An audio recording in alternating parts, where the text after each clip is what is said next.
சென்னை ஆவடி அருகே 60 அடி மேம்பாலத்தில் கேபிள் திருட முயன்று தவறி விழுந்த திருடன் கேபிளில் தொங்கியபடி நேக்காக உயிர் தப்பித்து இறுதியில் போலீசில் வசமாக சிக்கினார். உயிரை கையில் பிடித்து அலறவிட்ட கேபிள் திருடனுக்கு நடந்தது என்ன?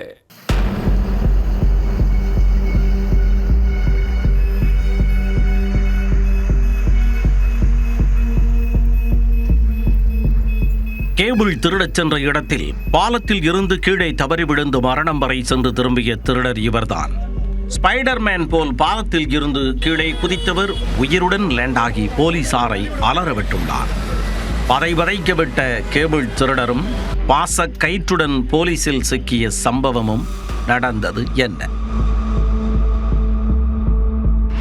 ஆவடி அருகே வண்டலூர் மீஞ்சூர் வழிவட்ட சாலையில் உள்ள மேம்பாலத்தில் வடமாநில நபர் ஒருவர் கேபிள் திருட்டில் ஈடுபட முயன்றுள்ளார்.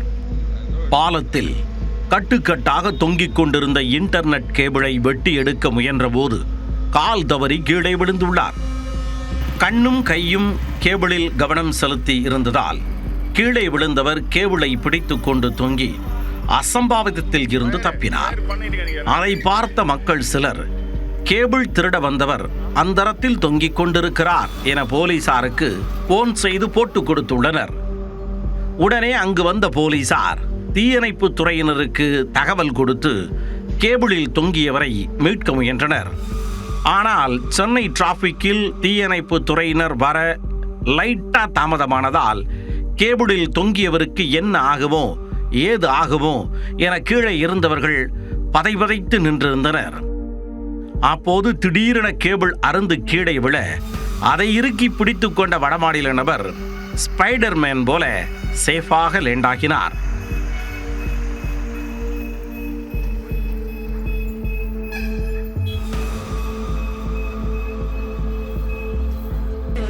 உடனே கீழே நின்றிருந்த போலீசார் கேபிள் திருடனை கப்பென்று பிடித்து லபக்கென்று காவல் நிலையம் தூக்கிச் சென்றனர்.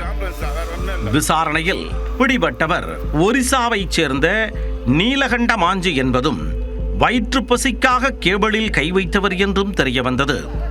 மரணத்தின் விளிம்பு வரை சென்றதால் ஒரு வாரமாக உட்கார வைத்து போலீசார் குடிக்க நீர் கொடுத்து சில மணித்துளிகள் ரிலாக்ஸ் செய்ய விட்டு பின்னர் அதிரடி விசாரணையை தொடங்கினர். பின்னர் அவரை ஆம்புலன்ஸில் ஏற்றி மருத்துவமனைக்கு அனுப்பி வைத்துள்ளனர்.